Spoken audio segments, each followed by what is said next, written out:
Hello guys, welcome to the channel. तो इस video में हमारा टॉपिक है मेम्ब्रेन कार्बोहाइड्रेट।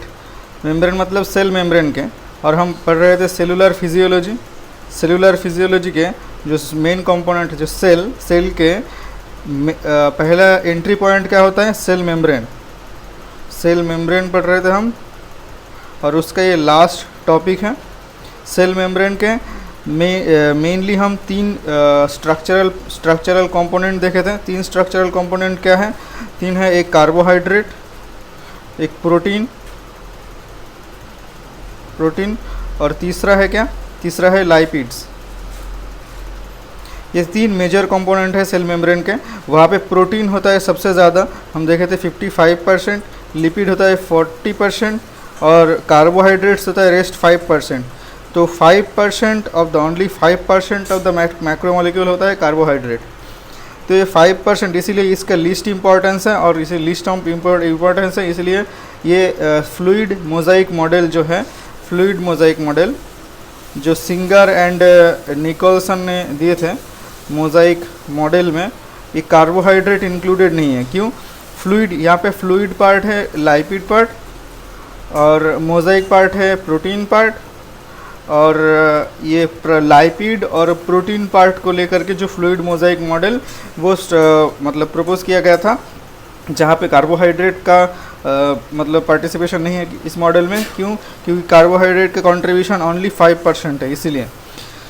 तो ये मेम्ब्रेन में जो कार्बोहाइड्रेट पार्ट रहता है उसका फंक्शन क्या होता है? मेनली आरबीसी में होता है। आरबीसी में जो ब्लड ग्रुपिंग सिस्टम है, ABO blood grouping, specially ABO blood grouping में ये मेम्ब्रेन कार्बोहाइड्रेट का कंट्रीब्यूशन है, बहुत इंपॉर्टेंट कंट्रीब्यूशन है।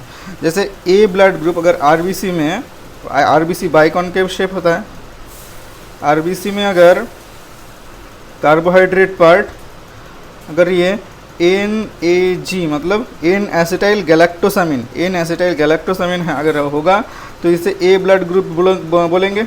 और जिसपे ये एन एसिटाइल गैलेक्टोसामिन के जगह कार्बोहाइड्रेट पार्ट गैलेक्टोज रहेगा, तो उसे हम बोलेंगे बी ब्लड ग्रुप। और जहाँ पे ए गैलेक्टोज और एन एसिटाइल गैलेक्टोसामिन दोनों ही प्रेजेंट होगा, उसको हम बोलेंगे AB ब्लड ग्रुप। और जहाँ पे ये दोनों ही absent, no sugar present on the RBC membrane, उसे बोलेंगे हम O ब्लड ग्रुप। तो इसे ये मेम्ब्रेन कार्बोहाइड्रेट के थ्रू हम एबीओ ब्लड ग्रुपिंग सिस्टम को ऐसे क्लासीफाई कर सकते हैं, ये चार ग्रुप में। और मेम्ब्रेन कार्बोहाइड्रेट में ज़्यादा कुछ इंपॉर्टेंट नहीं है। इंपॉर्टेंट पार्ट है सबसे ज़्यादा लाइपिड्स, उसके बाद प्रोटीन्स, उसके बाद मेम्ब्रेन कार्बोहाइड्रेट। और यहाँ पे कुछ वन लाइनर हैं, जैसे हम देखें कि प्रोटीन पार्ट सबसे ज़्यादा होता है 55% और लाइपिड 40%, मतलब protein is greater than lipid mainly.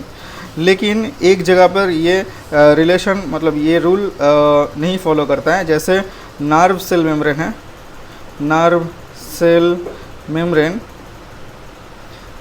में जहाँ पे माइलिन पार्ट होता है, माइलिन के मेम्ब्रेन में वहाँ पे 80% लाइपिड होता है और 20% प्रोटीन होता है। यहाँ पे एक जगह पर रूल मतलब फॉलो नहीं होता है सेल मेम्ब्रेन का, और दूसरे जगह पर और एक वन लाइनर है, ये प्रोटीन कंटेंट सब जगह पर 55% कांस्टेंट नहीं है। यहाँ एक जगह है जहाँ पे प्रोटीन कंटेंट बहुत ज़्यादा रहता है, 50% से भी 55% से भी बहुत ज़्यादा रहता है, जो होता है इनर माइटोकॉन्ड्रियल मेम्ब्रेन। यहाँ पे क्या होता है? इनर माइटोकॉन्ड्रियल मेम्ब्रेन में प्रोटीन कंटेंट होता है 70%, प्रोटीन कंटेंट होता है ऑलमोस्ट 70% होता है।